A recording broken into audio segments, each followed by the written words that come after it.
Hi everyone! So today, pupunta tayo sa pinaka-memorable place kung saan ako ipinanganak. Ito guys, ang aming town, Rojas City.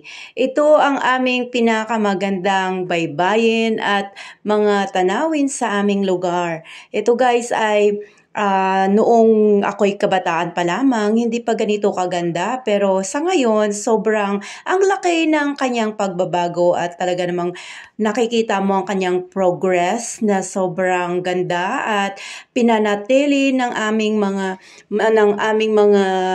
nakatupong mga politicians sa lugar na ito na mapaganda ang lugar at ang mga beaches ay sobrang ganda na nga naman na ngayon at marami ng mga nakatayo na mga hotels and of course mga malls. Ayan, ang paborito ng ating mga kabataan sa ngayon ay pumunta sa mall. Ayan. At marami na rin nakatayo na mga magagandang subdivision.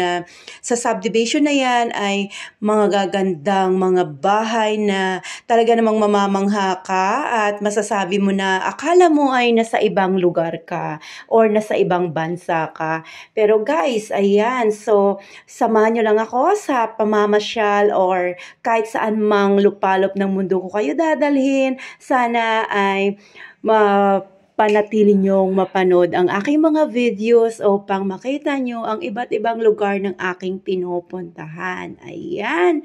So, maraming salamat mga kachikas. At hanggang sa muli po, ito po si Jonah Evangelista, ang nagsasabing habang may buhay, may pag-asa. Happy Tuesday everyone!